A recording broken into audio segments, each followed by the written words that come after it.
Did you hear the lady? Yeah. Okay, good. So, yeah, that's my story. Cool. Nice to meet you, Casey. And I'm the other newbie. My name is Sammy. And it's so nice to meet you all. And thank you for having me. Again, I keep saying that, if there's anything that is like, I'm so new to this, right? So I'm gonna try not to take out space, and I'll try my best to learn and catch up. I know y'all been doing this for a couple months already, and I was trying to go through the material. I'm like, well, my mind's blowing. There's so many new things, and I felt this way the first time I went to Berlin, and like 10 years ago, I was like, oh my God, I'm always 5 years behind. But yeah, I think I'll just do my best and try to catch on, share what I have as well to contribute to the group. But yeah, my background is in film, and I went to film school about 15 years ago, and then I fell in love with dance, so I just been working in dance in live performance environment using technology as my expertise. I met Mark Klingel, who's the creator of Isadora, and we became really good friends. He was my mentor who brought me into the whole new technology scene. And in about 6-7 years ago, I did the residency with the dance tech was collaborating on the Air Berlin residency in Lake Studio. And that's how I know about dance tech. And I did a couple residency there. I always see Marlon's photo as an icon. Now I get to see him in real. In video, it's so fascinating. It's kind of unreal to know people just on photo and now get to meet them. So thank you for that. That's my background. Just mostly working with technology and dance and performance. And I do research in social political activism. In the last 8 years, I participate in a lot of social change kind of work. But now I'm shifting towards like how I can contribute the kind of interdisciplinary expertise with technology into different virtual realm.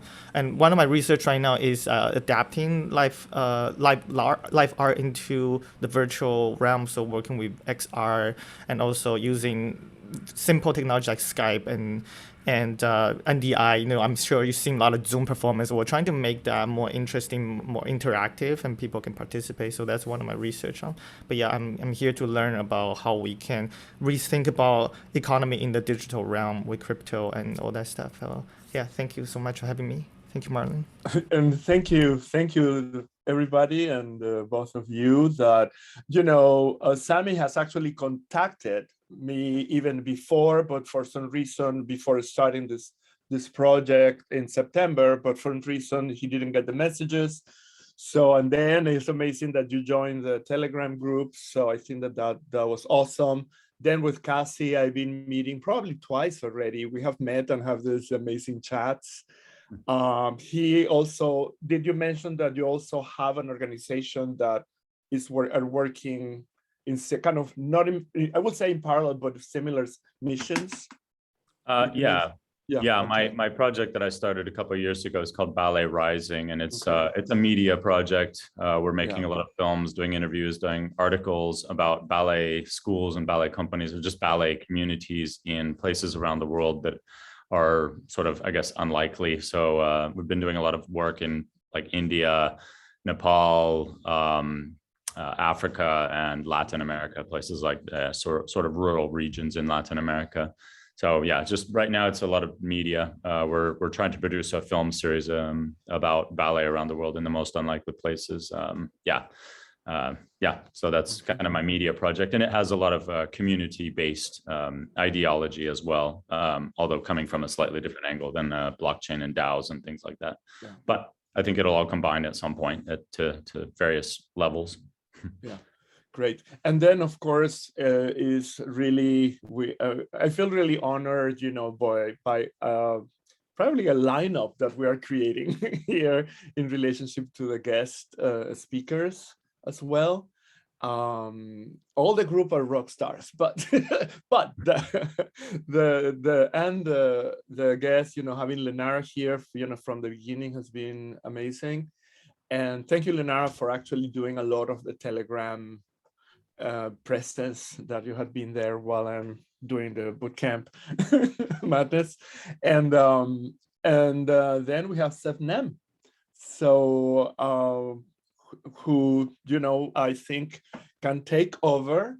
And then, of course, you can do, whatever you want. It's an honor for us. And then we have been covering, probably the first month, I would put the big umbrella was fundamentals of blockchain and the relationship with the NEAR protocol. Then we have the second month that probably was what had been in the mind of a lot of people, that is the NFTs with Lenara.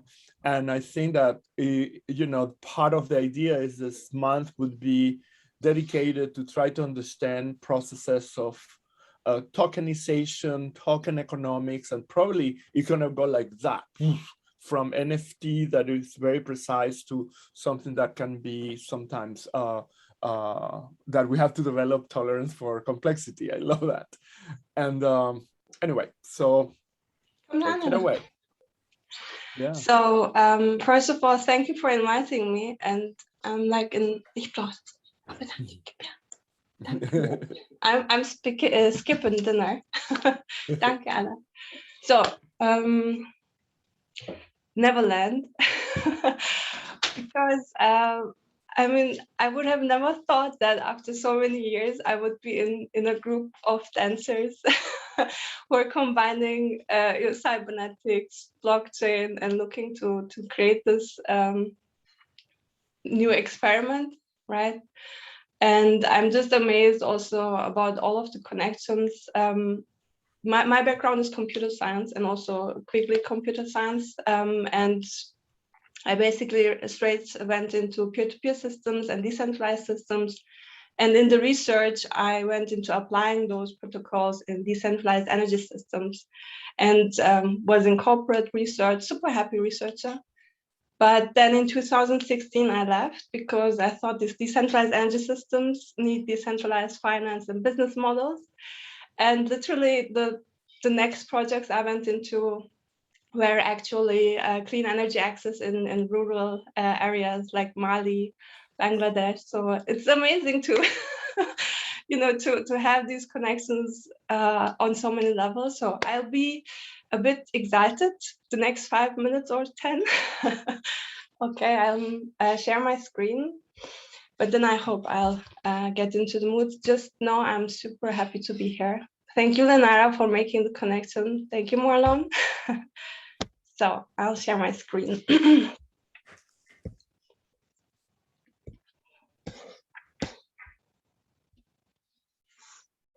So the first thing that we connected on was, can money be beautiful? And that's exactly what it can be, because we now have this technology that allows us to program values into digital infrastructures, literally digital utility infrastructures. You've been knowing decentralized finance, it's opening up now, but it's telling you that I'm coming from decentralized energy systems. That's how we started. How are we going to embed these values into decentralized energy infrastructures using this technology? So again, if you say decentralized or digital infrastructures, utility infrastructures, for example, finance, that's what we're handling here. And especially what it allows is programming values of a community into its own currency. And I brought, basically, this is where it comes from.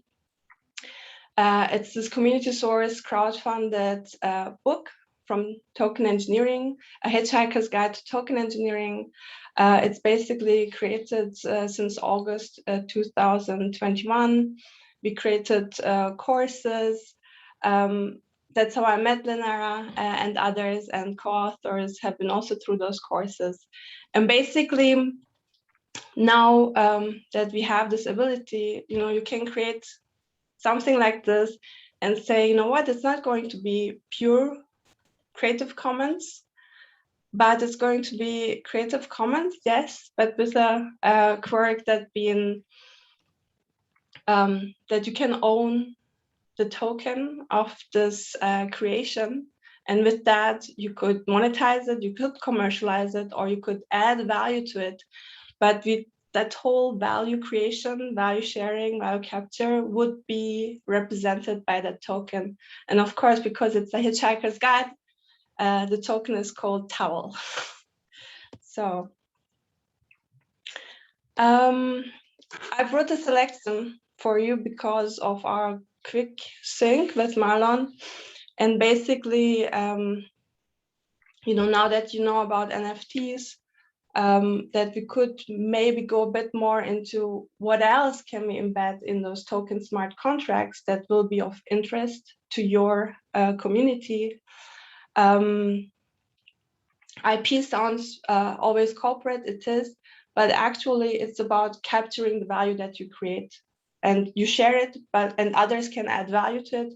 But all of that attribution shouldn't just be a line somewhere and attribute you, but actually should give back also the value flows, licensing, royalties. All these things can be made programmable. And I think in the NFT session, you already saw that, I'm assuming. We just go quickly into financial incentives, what has been happening, and I just bring overviews, right? And I hope I have explained it in a way that is accessible, but please interrupt me. Please ask questions, or if something rings a bell, please give a comment. So decentralized finance goes hand in hand with decentralized governance, and it's basically unbundling of the firm. And then, of course, there's always a token of appreciation. Basically, finance is something, governance is something, all of the decision-making that is going to happen, and hopefully at some point automated. So we have more time for the human ingenuity and connecting that. And this token of appreciation basically is something that actually keeps flowing, keeps track of the contributions that are being made. That seems to be another, we call it primitives, but pattern, basically, something that could be reused or that is already identified as a pattern. Yeah. Can I ask a question? Yes, please. Yeah. So when you talk about token of appreciation, is that the same that the tokens that are used, probably you just said it, but the tokens that are used for governance, or is separate? So I would say it can be separate.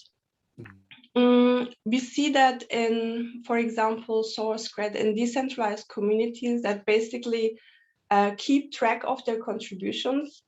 It is one token, and the monetization, or in retrospect, when there is a liquidity event, letting the financial flow back to the participants according to that token of appreciation, basically, that is another track.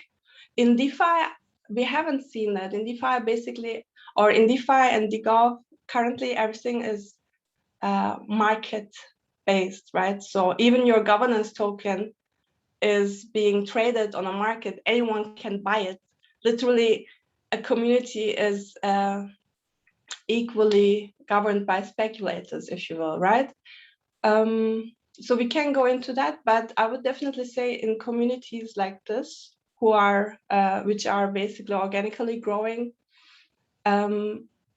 we see at least a pattern that it's good to really separate those tokens, or separate those quantifications or accounting.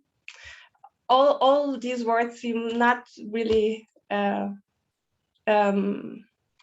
or fully capturing what we're about to. Yeah. And the other question that I have is like, how do you define value flows? What is value flow in itself? Exactly. So that would be something I would go into next. So what is so beautiful about that? It's just tokens. And when we go through that first part, it's really just tokens. And if you say we can skip that, we can also skip that and jump right into. So what will be beautiful about that is if you basically, that we can have program, what is the purpose, what is based on the purpose, the goal, what we want to reach, maybe next, or in the very distant future, a direction, and from that direction, a pathfinding and optimization function that can be basically then embedded into those incentive mechanisms of the token, right? But then from that, you know, it really needs to be quite tangible or quite quantifiable so we can program it, right? And also based on that, basically, what are your values as an individual participant, and what is the value of, or what is the collective value, or what it is that this network going to represent MotionDAO, right? What will be that value or those values? And then of course, programmable coordination.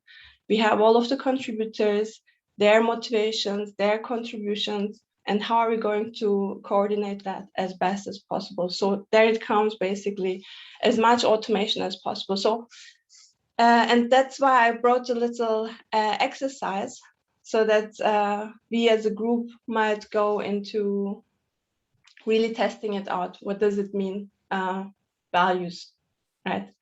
And I hope, so we could, yeah, let me maybe just get into it. And then I will, it seems like I will quickly go through the first part. If there are any questions or anything that you want to read up on later, I'm happy to share the links as well. But then it seems it's more about how are we going to make this, beautify those tokens by embedding our values. So I will try and make more time for that. We have 1.5 hours, right? Okay, cool. So the first tokens, of course, have been for funding, and that's basically something that is going to be needed over and over. And the first ones were initial coin offerings, exchange offerings, etc. It was this very simple token standard where you just have the name, the symbol, the total supply, and not much more value in there other than that people thought, okay, these founders are creating it, basically the symbol becomes the brand, and whatever vision the founders can embed into it. And literally the limited supply lets people do the math and basically say, okay, if this network grows to 10x, 100x, and the supply is limited, then this is going to be the appreciation of token. It's literally that simple of a value appreciation, if you will. But yeah, from 2000 or 2020 was the year of DeFi, and what we saw there is basically those simple and ERC20 tokens got transformed into more smart contracts by actually embedding the revenue generating business logic and the logic to distribute that into the functions of the smart contracts. And basically, it didn't just open up this whole DeFi or created the DeFi summer in 2020, but also it lets these networks rethink how they can actually launch their token networks and literally bootstrap those grandiose networks, financial networks, without venture capital funding, without pre-mine for developers, etc. But really just have this financial protocol, which then sometimes even was just a fork of another protocol. Have that out there and offer this token to the network participants and offer them incentives to actually stake those tokens or provide liquidity for the network token. And by incentivizing those liquidity providers, meaning people who actually stake another currency like ETH that is more liquid into a pool, such that creating these exchange counters, if you will, digital exchange counters. So from that, basically, literally, the first one was, or the one project that kicked this off was Compound, right? They have been playing this decentralized or progressive decentralization framework. They have been funded by crypto VCs and the A16Z, basically forward-looking VCs, let me put it that way. And they created this playbook where you basically start with the community, start the network going. And once it is clear that this network is sustainable by generating revenues, by sharing those protocol fees basically with the participants, then from that you can say, they said, and that is going to govern not by the creators of the protocol, but actually by a smart contract, a token smart contract, the comp token that is going to be distributed amongst the participants, and it's going to become our governance token. Sebnem, can you give a very brief explanation of what is DeFi? You know, because I think that there may be people who build it, don't, you know, for example, I know the frame, but there's something that probably can be useful. Yeah. So decentralized finance is basically what banks do, or investment banks and banks, retail banks and investment banks do, basically defined as a protocol where through smart contracts, where through smart contracts, literally the logic of a bank where you have a savings account, you put your money down, where you can actually lend money, take from that pool, this whole protocol of what banks assure, that has been automated into functions of smart contracts. And with that, basically, you can borrow money from anywhere in the world as long as you have an internet connection, right? And also it became quite lucrative to actually help those networks bootstrap. And another thing maybe is, for example, that these protocols are actually much more risk averse, if you will. Since 2008, everyone knows how banks actually work or don't work. Basically, we have bad banks where all of the where basically all of the money that was lent, which had not enough collateral, and that could then basically crash. We need all of that to extract into bad banks and bury it somewhere.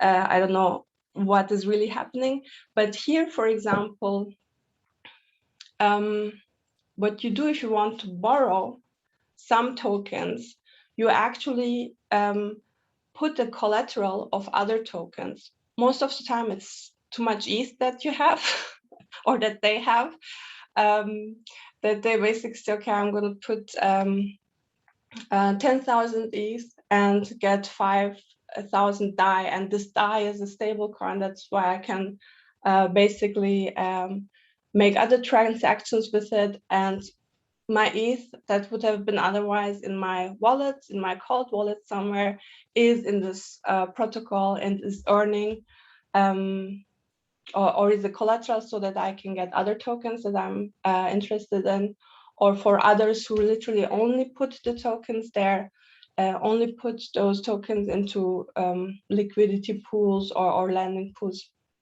Basically for them, it generates interest and interest depending on interest rates. And that's basically the same protocol that we have with banks, only that it's now peer-to-peer and decentralized. Peer-to-peer lending, you know, has been actually quite successful also in Web 2.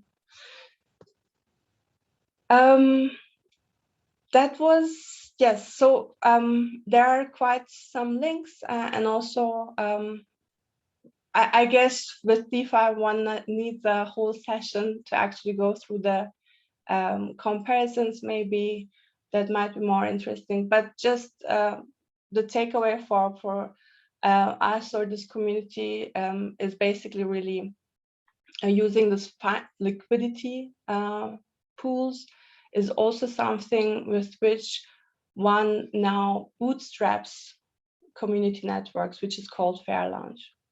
So that's quite nice. Oh, I have it here. I forgot. So basically a little bit into look into DeFi smart contracts, just to show you what I mean when I say it's the unbundling of the financial firms, is literally that Compound has its entire business logic of borrowing, repaying, calculating exchange rates, and basically interest rate. All of that is defined really as functions on a smart contract, C-tokens contracts that are on a globally distributed ledger, and literally they will always execute. And that's the beauty of it. Literally through transparency, you don't have to worry.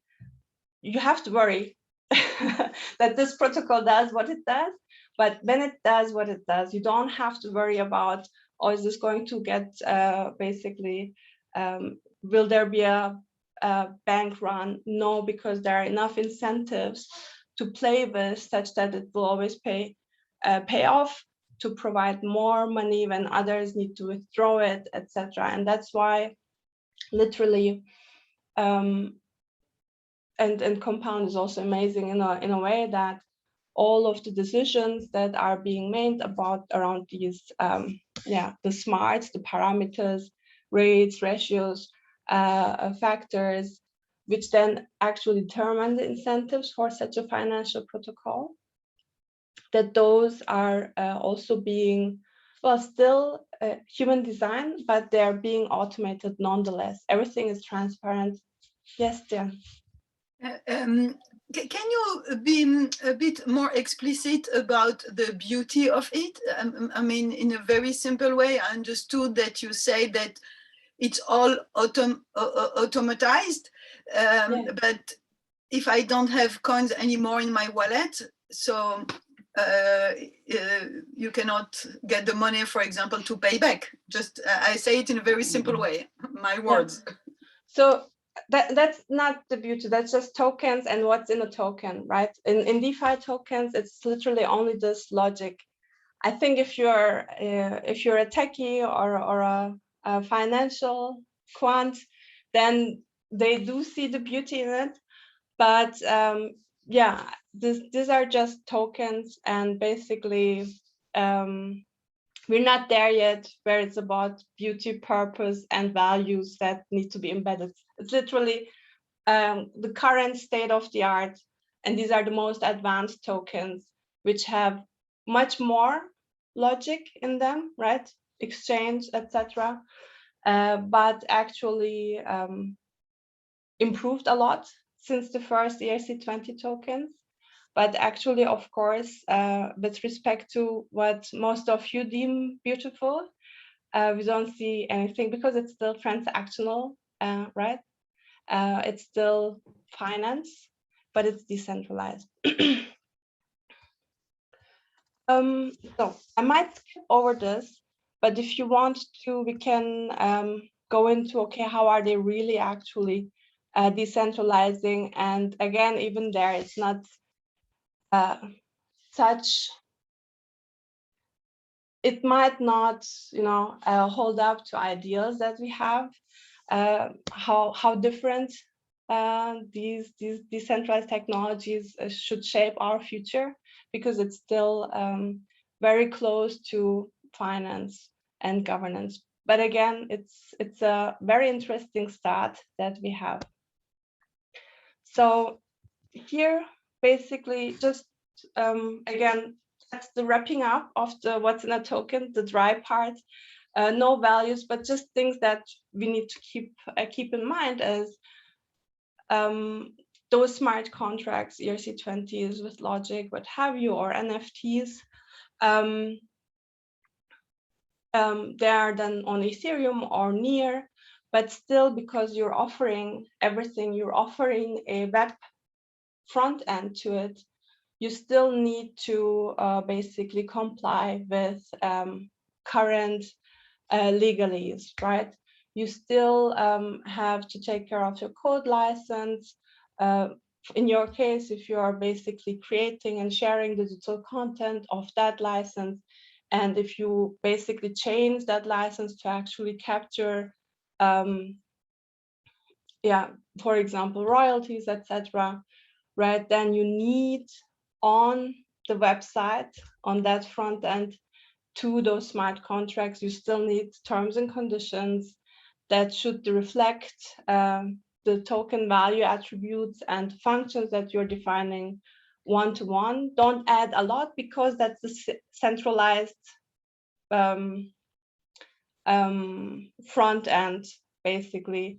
And if you really care about decentralization for whatever reason, it's good to minimize that entry point. The other, so all of this is basically, or all until now is basically quite understood, but the remaining, what I call human stuff, is still a lot. You might not think about it yet, but if you're creating this protocol, the protocol development, that creation of that protocol, the incentive mechanism design decisions, how do you make them? How do you speak to software developers? How do those software architects make decisions, right, that reflect the decisions that you made collectively? The security of it. So this whole protocol development is still very human space, where miscommunication can happen. Also human error can happen. And the other part is the community and ecosystem development. Now you already have quite a big community, right? You're here a small group, but DanceTech is a bigger community. There is Movimiento. And you potentially will have a protocol that can scale much more or incentivize much more people across the world to participate, depending on the purpose you're going to define. So how do you develop the experience of that participation, the experience of that growth, or do you want to keep it small or fractal? So again, this whole people facilitating understanding in community as it grows, as technology changes, and people who actually presume, create, and use whatever is created. All of those experiences need to be designed as well. So these parts are still human, can be computer added, but the design of it and how it is shaped will make a difference and will affect, again, the sustainability or the health of this decentralized network. There are tools for coordination, again, for protocol development. This whole ecosystem flows course and the book basically comes from that we say, okay, it's a bit different than a normal software development. We really need system thinking and modeling in there. And a lot of this crypto economics goes back to behavioral game theory. And it can be very, again, transactional, very dry, and that might not really capture your values or even be against those, as John is already sensing. So again, there are solutions like bug bounties for security. Also, how to develop a radically agile way in these dynamic social networks is something that's new to software development.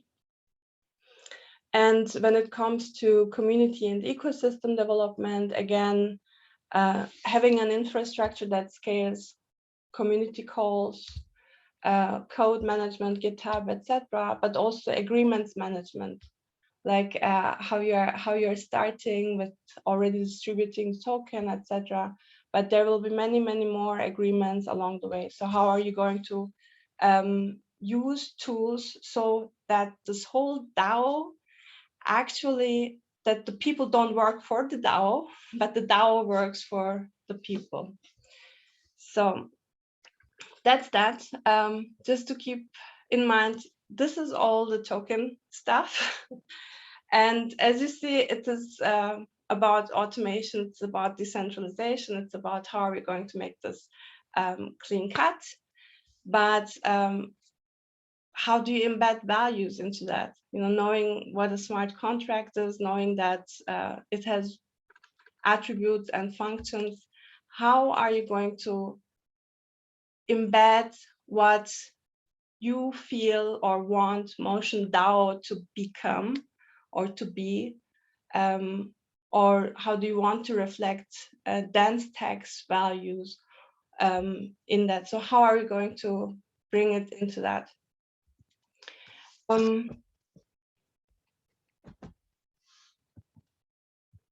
So again, I think that's we'll leave to skip over it, because we're going to go into those different groups or different communities in an ecosystem maybe some other time. But what I mentioned is what's next, how are we going to embed values into these automation autonomous protocols? That's basically where we start with, okay, what is this ecosystem's purpose? Because from that purpose, or from that what we want, where we want to head or where we want to land, from that you know, we drive goals, from those we drive objectives, and those can be optimized for, right? So question from me then, can you already say basically what brings you together? Have you discussed about that before?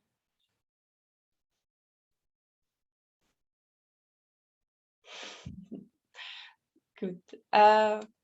We should definitely take a minute or so, if you like, just share a little bit if you want. We have time, and because it's going to help with the follow on, with the follow on, and also with the exercise.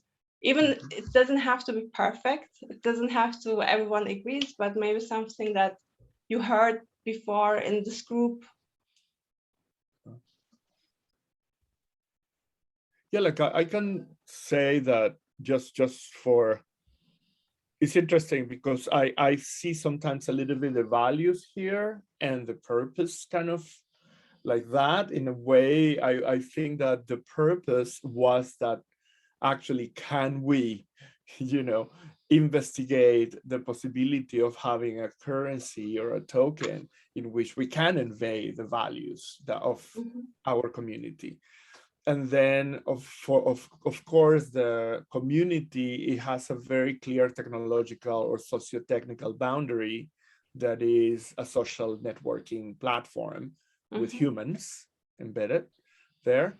And then those humans, normally, how I also see myself in that community, I'm very driven by my curiosity and innovation. For example, I have a very strong kind of value about that. You know, it's like, okay, I really feel that this is a part of the dance community that are very they value a lot innovation and cutting edge technology and experimentation. Probably experimentation is there. That's just to say. John.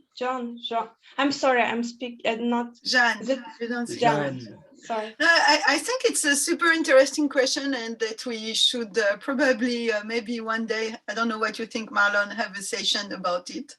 Because, so my perception is that we have, I feel from meeting people, because I mean, I know some of them for longer than others, from meeting people like this, I think we really have the same kind of culture, probably, and values. And I was a bit stunned how much this dance tech was really specific, which I love that. But then I'm not sure that we have the same goals. And so personally, as I already, I mean, my interest is that I've been thinking for maybe 40 years about the economic, how we can have an economical framework for artistic creation. And so when I heard about Marlon's project, this was like almost 2 years ago now, my idea was like, oh yes, let's, and also because I, like 5 or 6 years ago, I already was a bit around the Bitcoin thing.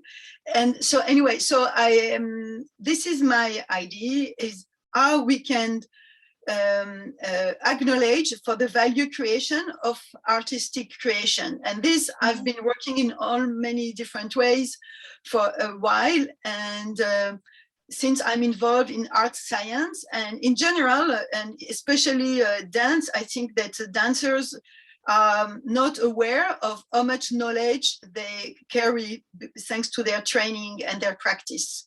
And I wrote some academic article about it, and also I experienced it. And so now, since I'm involved in art science and in sustainability, I have this crazy idea that I shared a few weeks ago. And then when I saw that you were going to talk about your project, I was like, okay, I'm not so crazy to connect art science. I mean, to have a community with art science artists in the herd that are all involved in climate mitigation and connect it to index it to a carbon credit or carbon incentivization. So sorry if I took a bit of time, but no, I wanted to highlight this. Voilà. Also, it's just great to see again the breadth of the connection, because as artists, dancers, I would love to go into that session and really figure out, you know, what are the sameness and differences. But what I hear already is, you know, innovation, curiosity, and also both of you started with, how are we going to? So it seems the first purpose, or the initiation purpose, and it can change and it shall change over time, right? Only what changes is alive. So, but the first purpose, or the first frontier, is how, like, and allow me, and please change that, but I like putting things down. I continue to wordsmith the purpose of the ecosystem, but if you allow me, because it just resonated, move knowledge.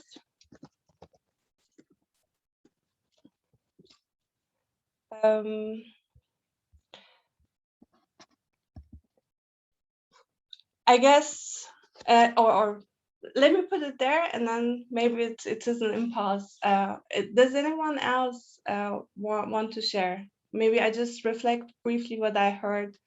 Basically, and please, John, send me the links. How dancers through their practice actually embody knowledge, and they want to share or can share, and possibly because you are really moving around the globe, or you are connected around the globe, and you have a value that whatever dance represents to every one of you, that's definitely the core value, right? So you are connected through dance, but then this group, the MotionDAO, seems to be connected through the desire to figure out how this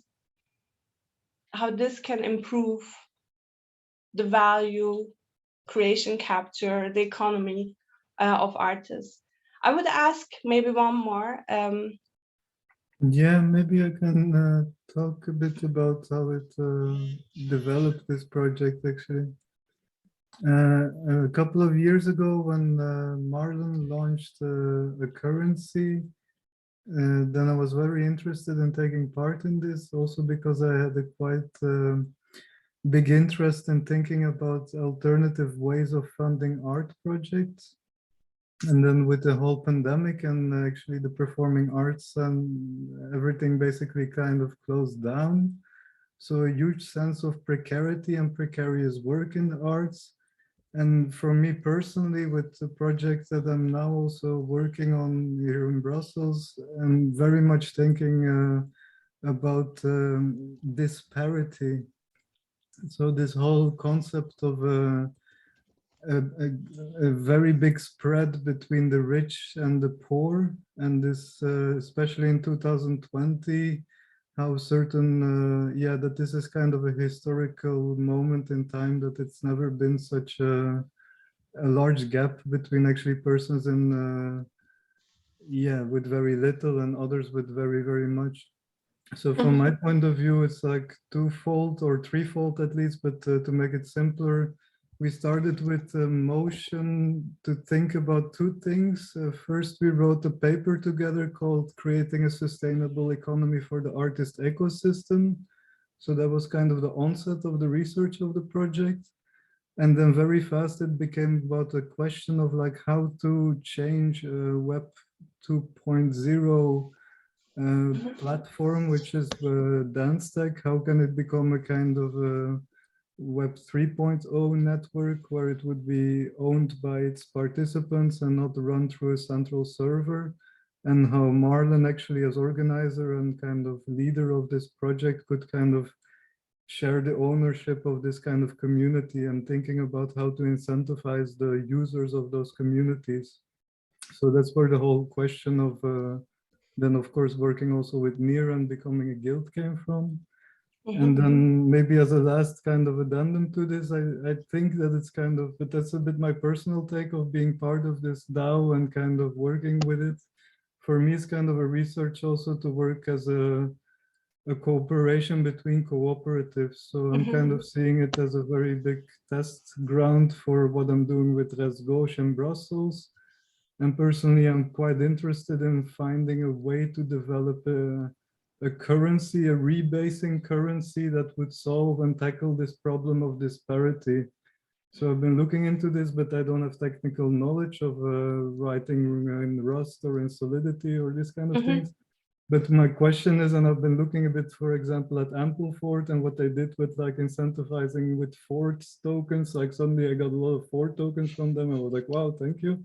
But then I was thinking about how does it work? Would it be possible to write a smart contract that if the richest person with like hundreds, like the largest token owner, if it's like a fair launch, that instead of rebasing across with a kind of central, like the 2019 dollar value, but that it would be actually a kind of oracle that redistributes, kind of a taxation mechanism that redistributes between the poorest and the richest, with like a spread of like 1/4.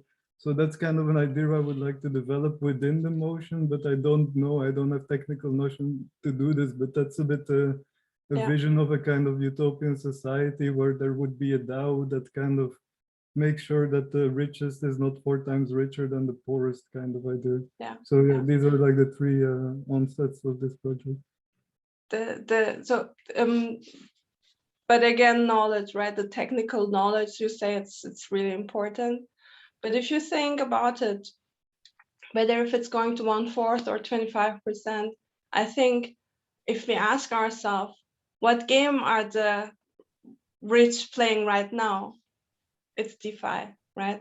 And if you think about your network, who are going to be the richest participants in this network? I guess the asset management firms. So yeah, that's the big question then, like who would that be in our case? Been there. We burned literally 150K. It's a lot of money, right? Running after impact investors. The unicorns, they don't exist. Impact investment is a big crux, whatever. But you know, pension funds and so on. So everyone is super excited that, you know, the big money is going to come flush in here.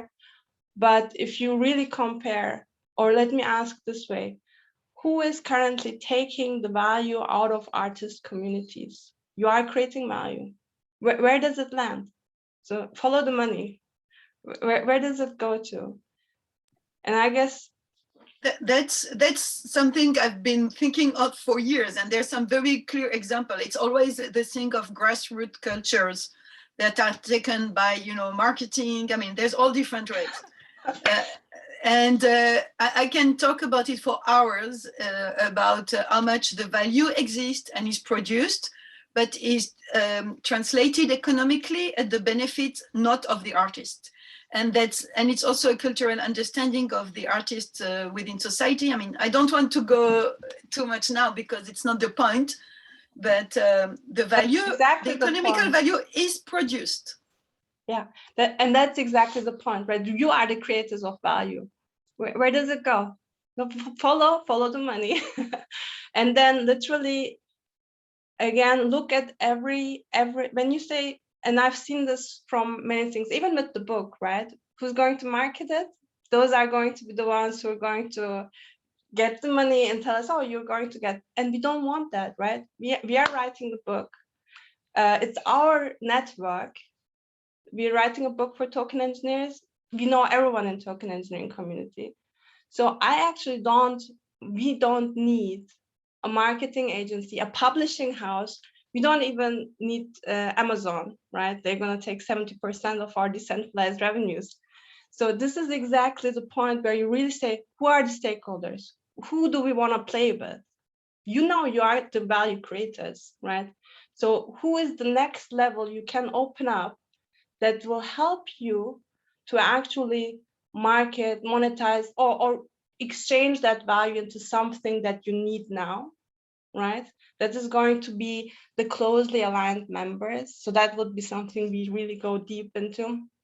Who are those closely aligned members that aren't value creators, that can add value or even help you actually to capture that value on the market? The number one issue of science and art, truth and beauty, is literally we need all the time that we can have for creation or for research, right? And we don't have the time. If we go and say, okay, it's all decentralized DeFi, I'm going to be my own bank, my own marketer, my own asset manager, then I don't have time to create. So that's my knowing that you are the value creators, owning that, you can decide who are you going to open this value potential up next. And it doesn't have to be marketers who don't know you. It is probably going to be people in the next networks that aren't maybe dancers, but maybe other creators who may be more value aligned with you, but actually their main job is actually marketing. So this is the entire point of going through a course, and this course takes literally 3 weeks, but I want to compress it. But this rainbow canvas is a very valuable one, I believe, especially if you take time as a group and really write down any people that you know and so on and so forth.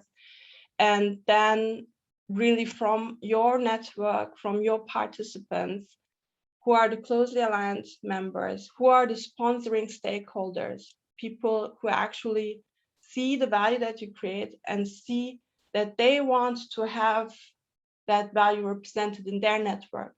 Your connection to NEAR is, for example, something like this, right? And then there will be benefiting stakeholders.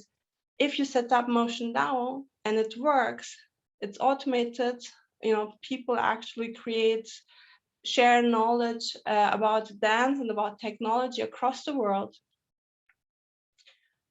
They're going to benefit. Right? Basically, it's, I mean, what you're talking about with these different layers, like an onion peel, this is my understanding, that decentralization is like an onion. And so for us, it would be very much something in relationship to the audience. That's because the audience are usually, yes. I mean, it's very strong. I would like people to, I mean, to share this, what you think, not only me. Yeah. Because that's a question of the audience and skipping especially in performing arts, and do we skip or not, and how do we collaborate with like theaters or institutions in France, and get connected to the audience directly? I don't know. Well, I just want to kind of call back the word stakeholders, because that's yeah, that is huge, you know, in a way that then part of this concentric part of the rainbow is like, see all the colors, the different knowledge producers that we will have, because, you know, audience can be part of the knowledge production system. So then if we see it as a network, I think, anyway, I'm just trying to feel like, yes, of course, who, for example, festivals, the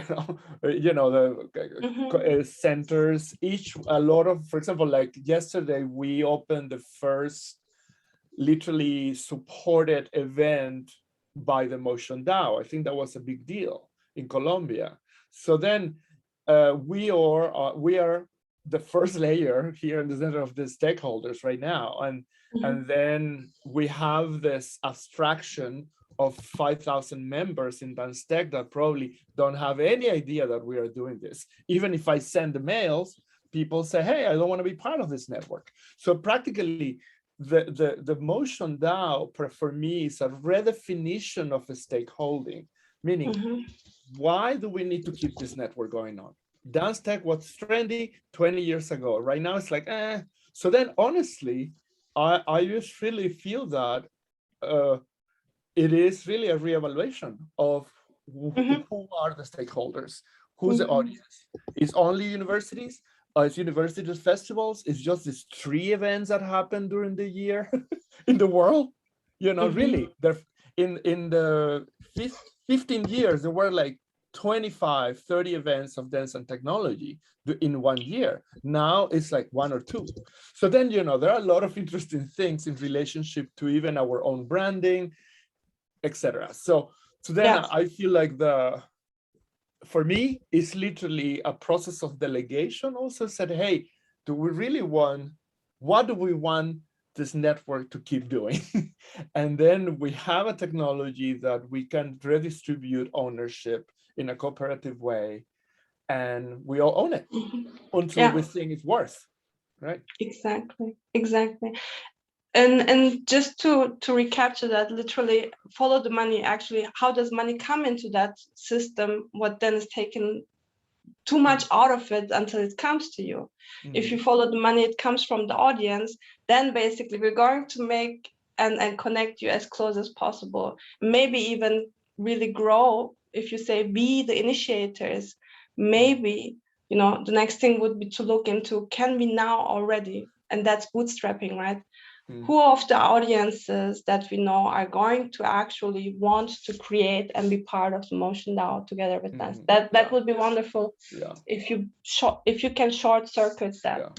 And the other thing that, you know, I think that probably someone, and this is good that we are recording this, because I feel that there is something about what kind of knowledge are we producing now, and what kind of value produced now is very different, even doing what we're doing right now. So the fact that literally the only kind of funding that DanceTech has right now comes from NEAR, you know, and then we are this very active cluster that we are thinking about this stuff. So with this, I'm trying to say that definitely there is a very specific cluster of knowledge production that is preoccupied about these issues. Not the whole network maybe, but they may benefit.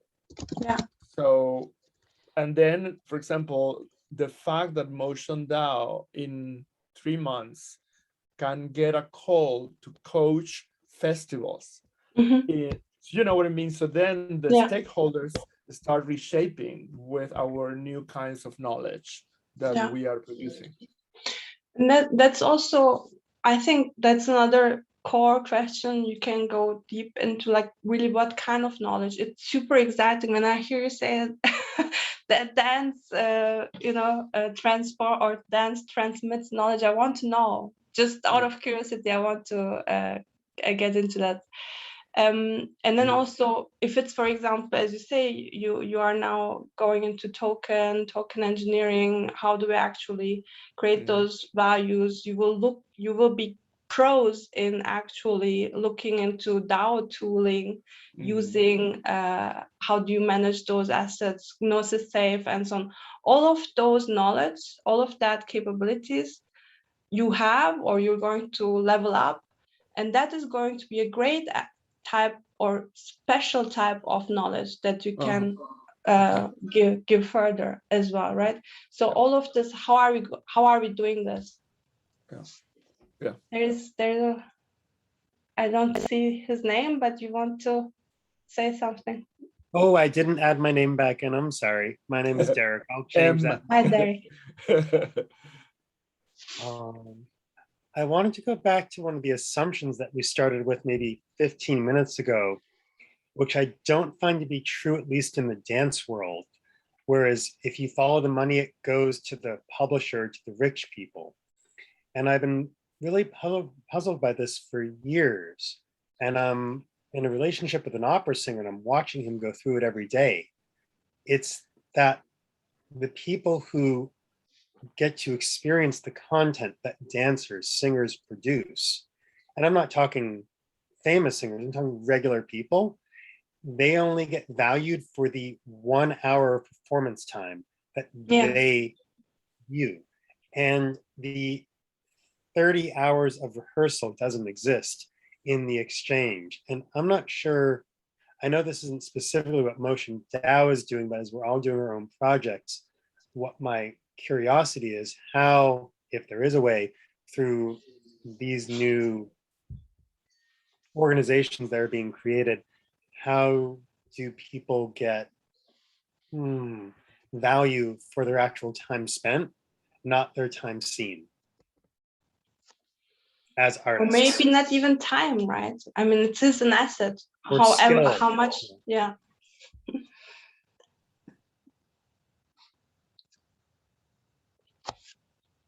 I mean, I don't want to monopolize, but personally, I'm super interested by valuing the process of creation rather than the outcome, because there's some economists that wrote about it for dance performance, explaining that you don't make value out of performance because you cannot reproduce identically, you don't have scale savings.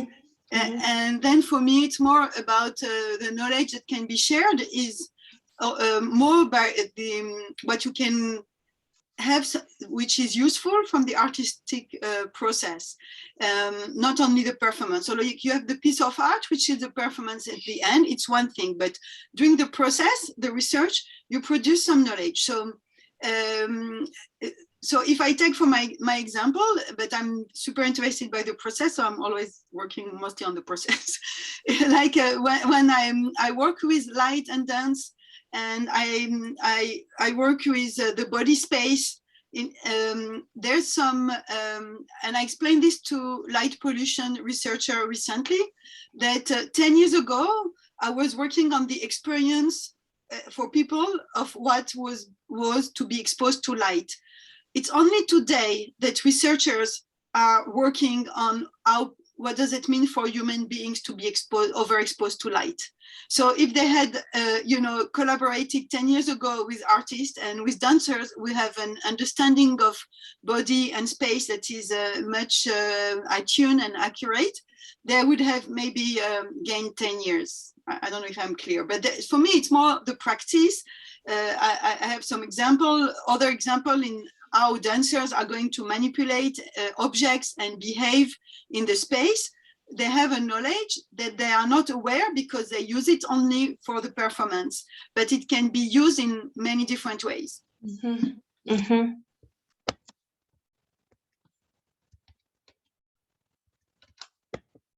amazing. I want to make a course with you. Or no, I want to create this in a way that people can just pick up and,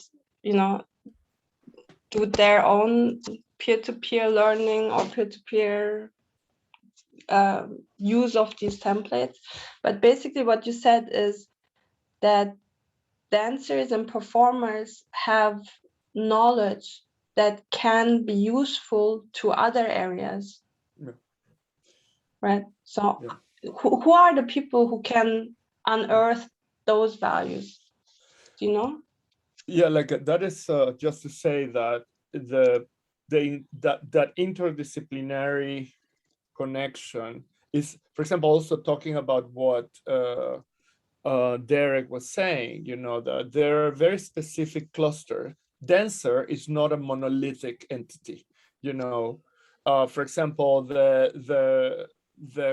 even Derek, I dare to say that you have a lot of experience with the contact improvisation community, and the contact improvisation community developed historically in a very clear way, almost like an open source community. Everybody it was very horizontal in many ways. So and it was a non-commercial enterprise from the beginning. So anyway, so then what I'm trying to say is like embodied knowledge. We know that every practice conveys an embodied knowledge.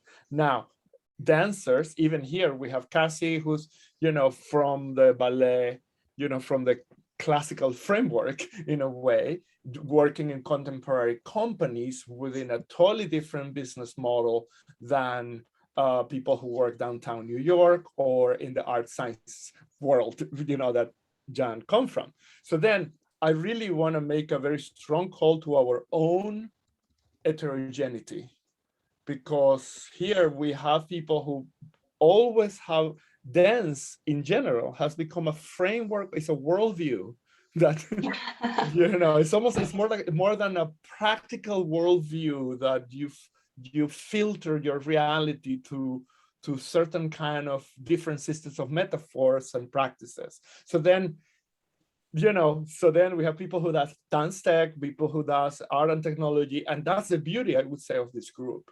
And then people who work more in animation or software and data flows. And so then I think that the common factor is actually motion. It's actually the body, you know, the fact that, and then our capacity of abstracting knowledge, because then the layers of stuff that are here are huge, you know, layers of analysis, actually. Yes, but Marlon, you don't, it's not often that you have a community, a group of people that all share embodied knowledge. No, I know. And I can really feel it in this group. Yeah. So that's what gets me so excited. I haven't heard it before I got the book that Marlon contributed a chapter to, and I think maybe many of you have. And I do believe that it resonates so much, and I think it resonates across many different areas of life. And that could be a super interesting aspect, or that is the interesting aspect that draws all of you there. Maybe it is not extracting, but translating that knowledge into various domains, and maybe really into everyday domain. What is embodied knowledge? Okay, we have a session on that. Holy shit. Well, I think that's a very, very important word, because it's what, well, I joined all the opinion, all what you said before, Dan, Marlon, to M, I don't know. Yeah, but it's very important for me, this abstract, this digital concepts, knowledge, to connect with the real world, and not just with the real world, with my body. That's or with the body, you know, with the human body, and that's the embodiment and dance part of our history. I think that's us. Can I just add to that? Please. This is so inspiring because I really think that dance in the ancient way is mediumship, right?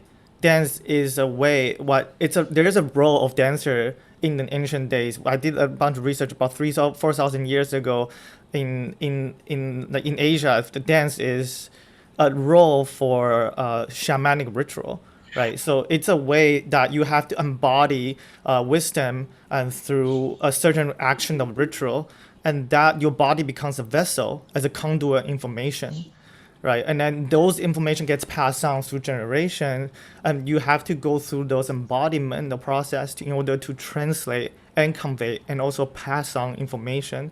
And so dancers were the doctors. They can understand weathers as well, right? Because there was no doctor in those roles. So dance was a shamanic ritual and mediumship, a form of mediumship. And I still think it's very important today that we do the work that we do. What my spiritual practice and research is that the more we understand the universe is coded in complex algorithm the creation has made, right? So for us to actually come from the original sensory, which is dance, that we spend so much time cultivating this sensor to understand how to navigate through space, right, through the world. And just like in some way as computer programming, the more we can extend our knowledge in the technical world and the technology, the more we can integrate the both worlds together, right? So I think dance technology is, we are not just creating with our body, we extend our knowledge in technology, right? So then we have those technology to understand how we are creating the storytelling, a whole infrastructure together. Then we make a dance piece that is not just a body moving, but also body moving in space with video, sound, and lights, right? So we're not separating those two knowledge together. So be able to cross over, just like we're crossing over now to the infrastructure, a digital economy now. So then we are not bound, we're not limiting ourselves with a very small thinking that we are just creating art, but also we're crossing over to how do we participate creating those economy together. Then we have more, I think, authorship and more say together as a collective, right? So I think those, you see what I mean? Those two words are kind of cross over together now that we understand how to work with technology in a way that mediumship used to be just like, translating information. But yeah, thank you. Just want to share that. I'm so inspired by the conversation. So wonderful. But Sami, I just want to jump in because you talk about, and this is great, how we understand and how we can connect to technology. But what you just said, to me, it's political. This is why society don't like to have artists within the system. And that's, to me, this opportunity is a way to finally be also in a power place within the economical system. And I have so many examples because I'm also working as an artist within companies. And how much, it's crazy. People think it's normal that an artist is not making money. And I heard it even from the new director of the Centre Pompidou in Paris, saying that, okay, I'm not an artist and I'm sad of that, but at least I can have a decent payment, a decent salary. I heard it from very high executives saying, okay, I'm not very happy with where I am, but at least me, I can make some money. So you're happy with what you're doing, so don't make money. And so that's exactly that, and it goes to the witches and new renaissance and all this. So just wanted to, it's your time, they're going to basically literally come back and say, please help me. I told you all the time, I'm having a big fun time with all my money in my bank account, but I really need what you are offering. Yeah. There is people who has a little hand, the yellow hand. Who has a Steph or Derek? I think Derek was first, actually. I think Derek says no, he forgot to unraise his hand. But Steph and Reina. Yeah, maybe I wanted to pick on the political aspects, but maybe I can listen to Reina first because she didn't speak yet. Okay. Let me raise my hand first. Hi.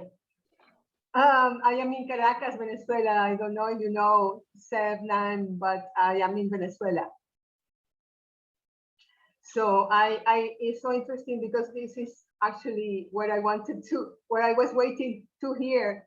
I mean, it's so amazing. I actually offer a 5 minutes embodiment before we start this to get the embodied, the body into the session.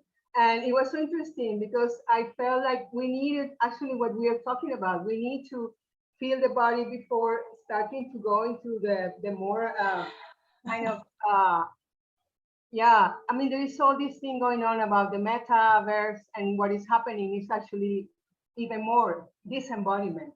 Mm-hmm.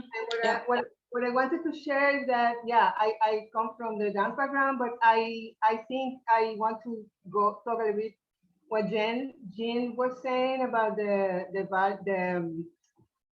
I forgot. Sorry, I'm just gonna talk about what I wanted to say is that it has to do with the role of the artist and how artists, of course, how we see what is art in the Occidental society, starting from that kind of, you know, capitalist way of thinking about art, and that's where all the division started, from the shamanistic and the embodied knowledge of the artist being the knower or the guides into the unknown. And I think what you are saying that we are the guides into the unknown, because we are dealing with the unknown all the time because of the creation.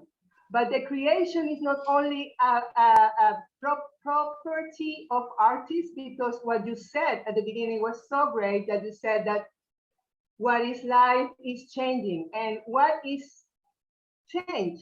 Change is creation. I mean, to create something, you have to change. So the problem is that all these people that are into this capitalist mind and all this way of dealing with money, they don't want to change into a unknown. I mean, they don't want to deal with the unknown. And that's where this beauty I see into these new systems.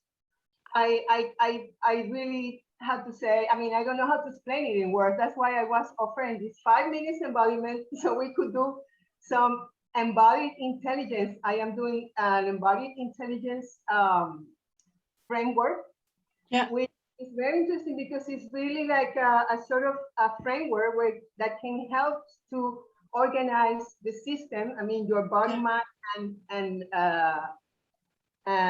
consciousness. And what I feel is that because I come from design background and I'm doing system thinking, and that's what I wanted to also point here. I am trying to insert embodiment into systems practice, not embodied system practice.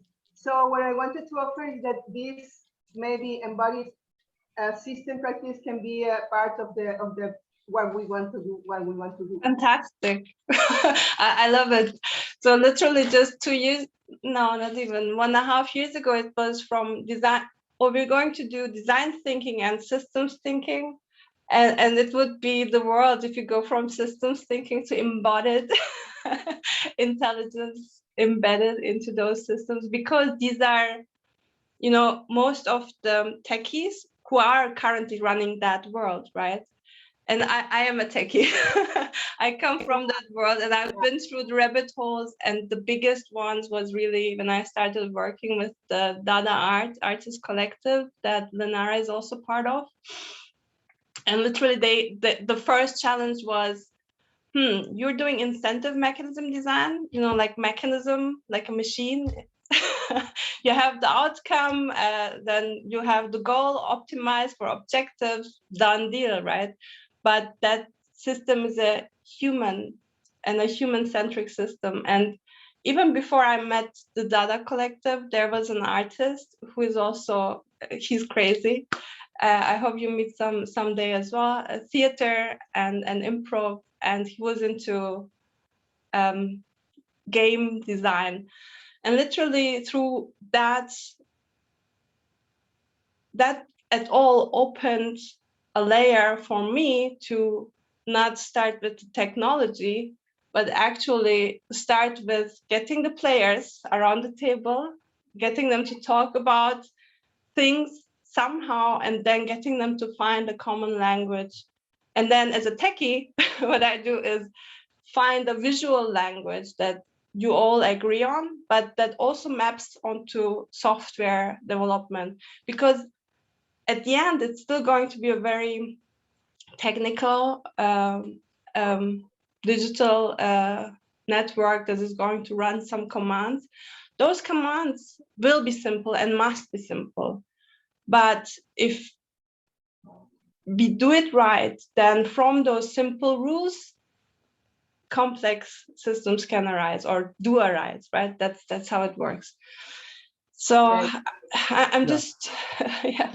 Yeah, one of the things that I normally, when, I open this network called Dance Tech, and immediately evokes certain romantic notions of the body, meaning that technology is separate from the body. So then even the big question about embodied knowledge is that question of a philosophy question. Is like, is the cane of the blind man part of the man's body? So then, embodiment is extended always by the tools that we created. So then one of the things that I normally, when I teach, I said is techne. Techne is skill.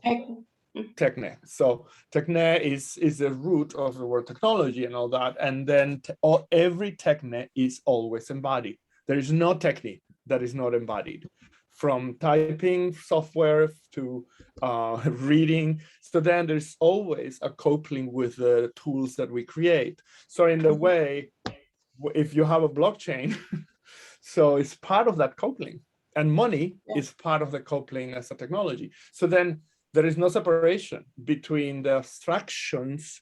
An abstract process is not disembodied, it's an illusion. So then it's a framework that I use of embodied cognition. So then I think that it's really important to, at least important for me, not, for example, it's very important for me not to think that there's something special about being a dancer, and then something really, disembodied techies. That is it's a falsity. So, because there is nothing that can be disembodied, it's just a change in the sensorium, so that you get a bunch of endorphins when you move. So then if we move with a certain kind of beliefs, so then that's a very specific approach that I am. So then what I'm trying to say, with all the disciplines that we are here, is beautiful because it can go through the whole gamut of understanding the complexity of human embodiment, because that's the thing. The human embodiment includes the social, include money. Money is a kind of is an extension. Okay, but Marlon, can I just say what I wanted to say before? So yeah. Sorry. Anyway, before we get to this kind of overarching view, I want to problematize a bit, like the few things that were said before. On the question of embodiment, there is always something in my personal experience. I think what Sami was also talking about, yes, it's kind of this knowledge which is very much embodied, which goes through the ages. Of course, we are kind of living since the industrial age in a kind of very specific system which does shape our thinking. If I look at the tools for coordination, it goes back to behaviorism, which is a kind of military psychiatric construct. So there is a very specific way of objectifying this kind of forms of embodiment. So immediately there I would kind of think about, like, okay, where does it become problematic?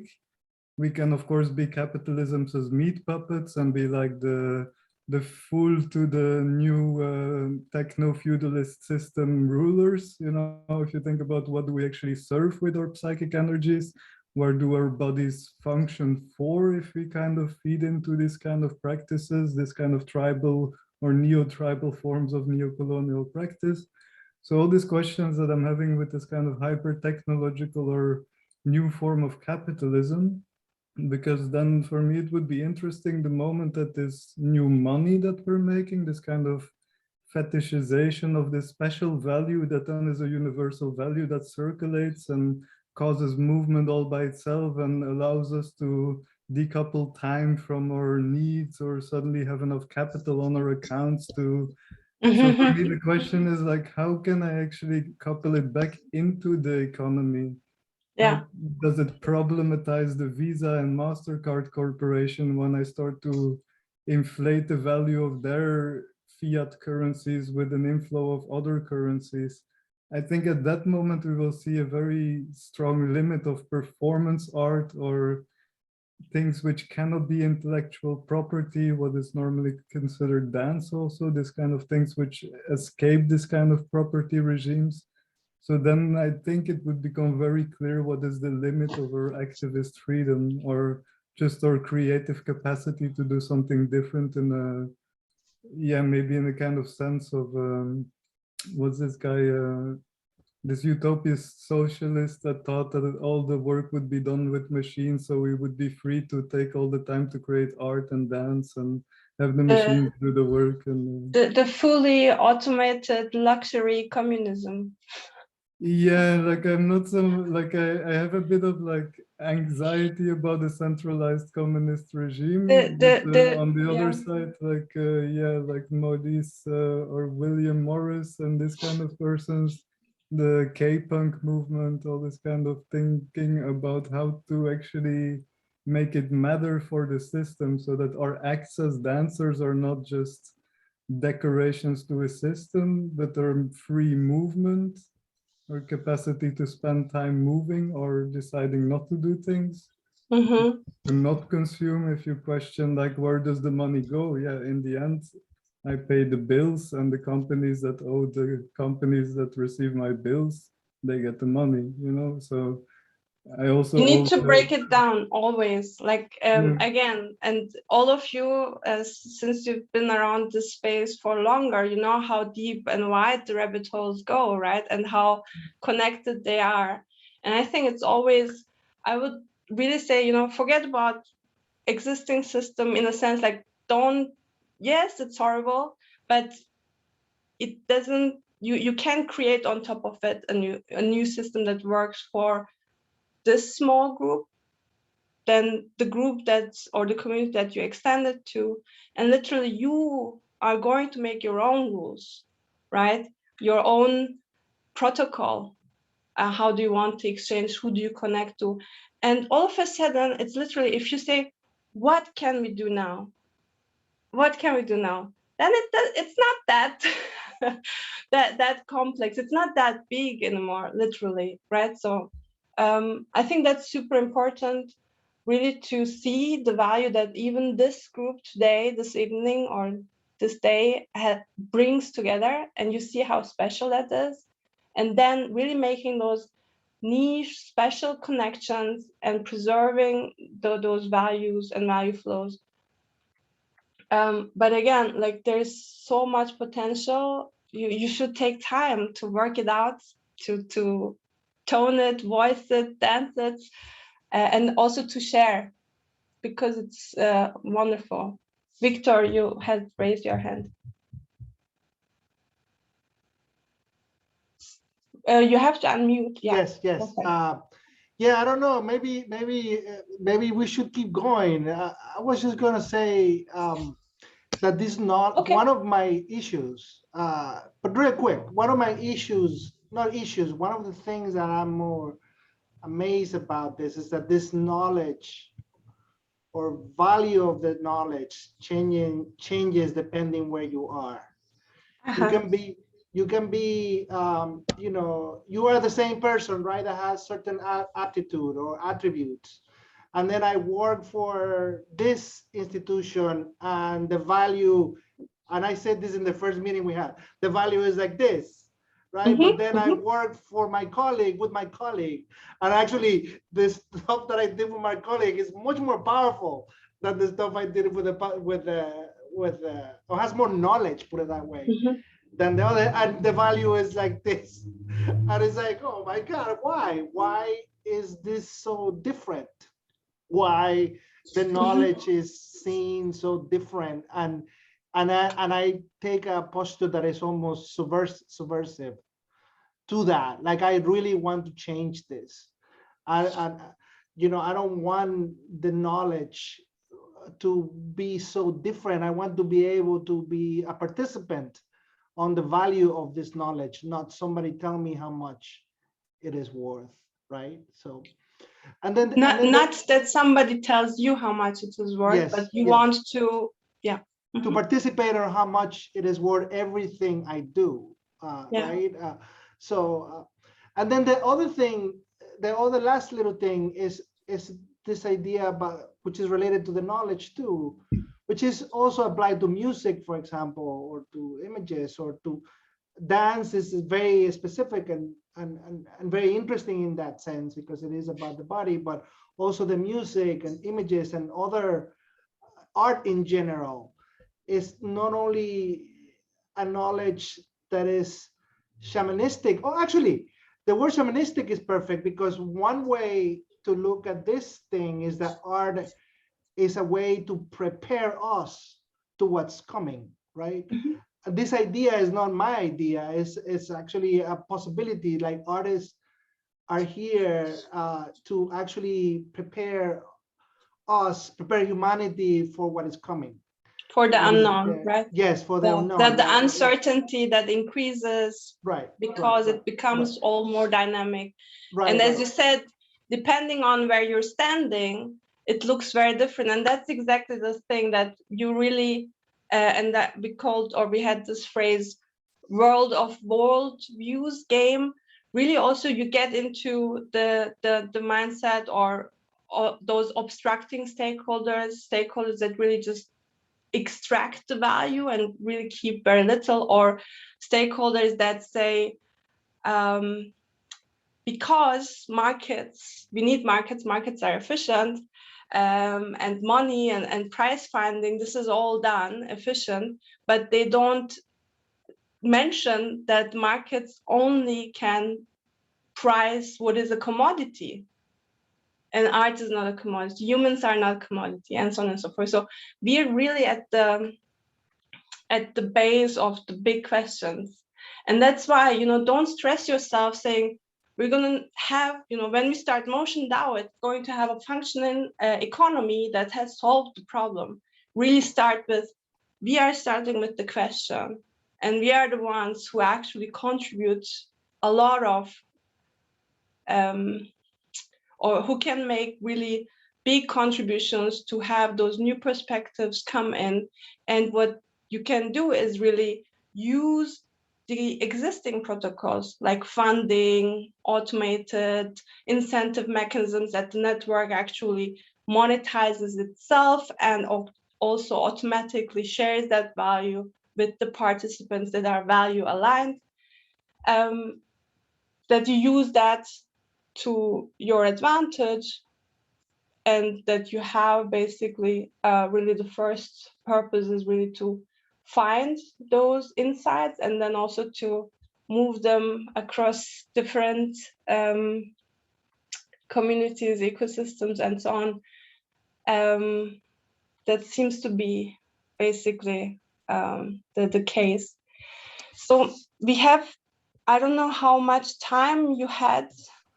Well, I just want, that's what I was going to say, that we are in the time, and then of course the European crowd or people who's geographically placed in Europe can be late. Anyway, so I think, it's an hour and a half that we have planned, but it's up to you and the members how to close it, perhaps. If you're, I have time, in a sense that maybe we will probably not go into the exercise, but I would just love to show you what's next. So if you want to figure this out, that you know that such templates just help you to structure what you already know. Just put it in words, and those words can be wordsmithed, but then also basically, you know, from those stakeholders that you have, who is we, who are we starting with, what's the next group that we can open up to, such that this population will already be self-sustaining. That should be the first question. Forget about the world first, but create your own small sustainable network first. That is the number one goal. And how to get there is what you say, you know, one exercise that I want to do with you, and I will definitely show at the very least, maybe you do it by yourselves and then you exchange next time you meet, is ecosystem participants, those who create the value. Like, what is your purpose in participating in this? What are your values, and so on and so forth. There are some places, but then once you have those motivations and contributions of each participant then and stakeholders, then you can basically create this motivation and value exchange matrix. And the best thing would be if you see their positive sum games, you know, not typically like a market, when someone gains the money, someone has lost, right? But when you actually say, we have something to give, because literally out of intrinsic motivation, I need to give it, I need to create, right? But then also you have participants who actually can need that value right now, but they can contribute something that you as a community need, be it organization of events, and within your network even, all of this, well, what you need for marketing, you need visuals, you need text, all of that probably you have in the very close network, right? That it's number one thing is capture that, find those participants, find those assets, capabilities, their motivation. And when you have created a system that, you know, that not just respects, but nurtures what motivates them, then you already have a network that works, right? Then on top of it, you can basically create or add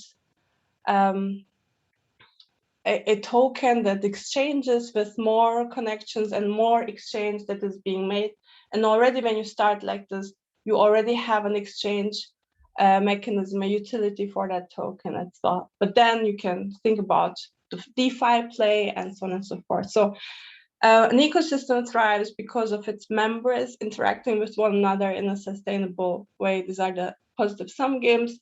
There is a template for that, which I didn't bring, but I can share. And the exercise I want to do is actually each one of you basically go in and really figure out what are your motivation to participating, the exercise. and it looks like this. As I said, I'm trying to make it more compact, so that really groups can just use it for them to make sense. But if each one of you would make a copy of this motivation card and the contribution card, at the very least, number one, you are setting up the profiles of the people. Who are these? Who is this we in the core? And what are their needs? And literally there's, you know, just everything is a model. Some models are, or you know, all models are wrong. Some of them are useful. And that motivation card is just, shall help you to see, okay, what are my needs? And see of the participants, what are their needs? If there is a positive exchange, wonderful. Right, the desires, expectations in relation to matrix DAO. Okay, I'm looking forward to matrix. Obviously, now you know MotionDAO. So, and then of course, you know, what motivates you day in and day out, but then also what extrinsic motivations or incentives play a role, even if you don't want to, like deadlines or reputation, legacy, status, token, money, pay rent. Just put everything in there. It doesn't have to be perfect. You can make it full, or you can say, I just want to focus on the important, very important things. Typically just take 5 minutes, because this isn't the science, but it just shall let you see the similarities, sameness, the exchanges that can happen already. And that one is the contribution, basically your know-how, your know-who, the network, that each one of us is connected to a different network that can be an asset to MotionDAO. Anything that you can bring in right away, like it doesn't have to be developed, it can be, it brings value as soon as you connect it, that's an asset. And basically capabilities, your skills, your special niche that can add value. Sebnem, I have a question. You know, I'm fascinated by this, you know, the whole framework, and then begin to the specific of this personal contribution and motivation. Do you think that you can be with us the next session in kind of in 2 weeks, the 28th? Yes, yeah? Of course. Okay, great. No, I mean, because, I would love to help you figure it out if you want to go through those things, and I can also share it before, so maybe you already start with filled out things. Would that work for you? Do you mean like to do it in the session, or because, for example, what I think is that, you know, I don't want, this is so important, and I don't want to rush anything right now. Exactly. So then to see how can even you and I can meet, or we can meet with some other members and say, okay, let's just do something for the next session that we can take the time and do it in some kind of collaborative platform or something, in a Google Doc or something. Yeah. What do you think? What do you think, people? Yeah. Are you up for some exercising? Yeah. Yeah. So, what do you think? Like this? What probably the question is: should we just leave it for next session? I would definitely not rush. Yeah. Maybe some. I don't know if it is already. Is it opening up some things for you? Do you see its value, or it's going to be helpful for you? Yeah, it's the start. No, what I like is the precision, meaning because we had an arch that went global systemic knowledge to abstract levels of what we think about our disciplines and what is dance, what is art, and then suddenly there's something very clear about how we can put and organize a lot of that. And it's good to know that it comes from many different places. But don't you think that we can, you know, fill up this kind of cards and between today and within 2 weeks? Yeah.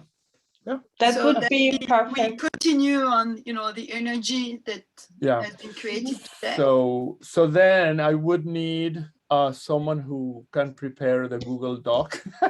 With that or something, and then we can we can we can put it in Miro.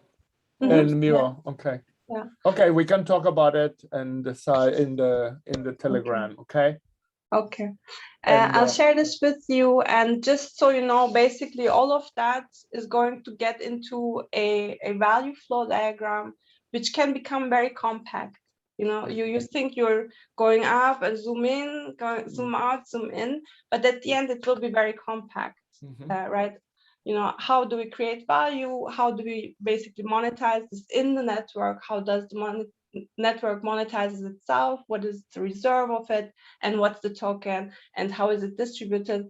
Most of the time it's a bonding curve.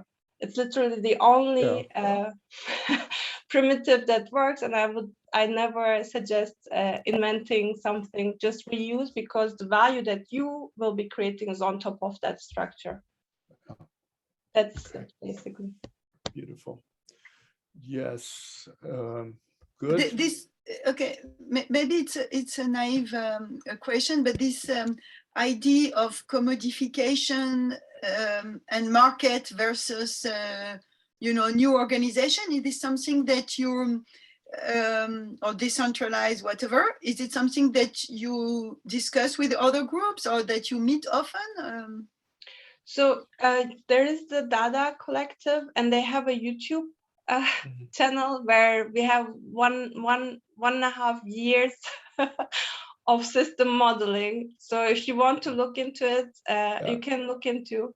But just an idea, like the whole learning from that experience, and also coming into how Marlon and you have created this. Again, I think we cannot create perfect model. It should help you to always zoom in, zoom out, sense making, but just start also. I mean, Cool.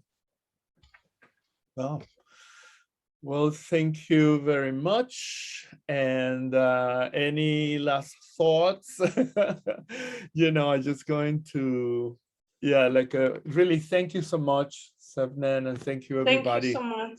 Yeah, thank you everybody for being here.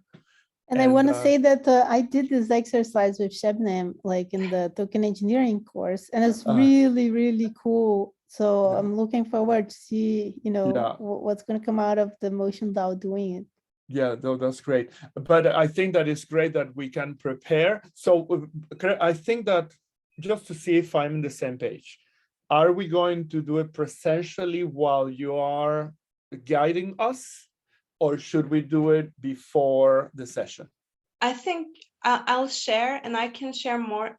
I'll share those templates with the participants, and I think people can fill it out. It's natural. It's simple, but if you have questions, I mean, nothing is simple, but I think it will come out easily with you. And always take the perspective of what I want, of course, or what I can contribute. But since you have all very broad and also broad networks, maybe focus on MatrixDAO. And Marlon, there it would be helpful if you just at the founding, what you are still the one who initiated this, right? So what drove you? Just put those values or that purpose, or add some words around that. Maybe do it first and share it with the others. So that basically we get an idea what is the collective purpose of the MatrixDAO, and how everyone can choose what to contribute, and also what are their needs they can fill by participating in did I say MatrixDAO again? Sorry. We call it M. The M DAO. And I actually see a glitch in the matrix, like Platoedro has like a glitch in the camera. So we're all glitches. Yeah, for me it's more like existence game. Did you see that Mr. Cronenberg created an NFT of his death? That was really wild. Anyway. So everybody, thank you. It was really interesting, everybody. Thank you so much. Thank you, everybody. Thank you, Sebnem. And then we will touch base, but to see what's next. And let's meet whoever wants next Sunday at this time, to follow up anything for like half an hour or something. I will be. Maybe I need it. And Telegram, I send you to. Yeah, so we formally will have Telegram to some questions. Yeah. Cool. Yes, and let's do like what Lenara said, that we're supposed to work between today and next session.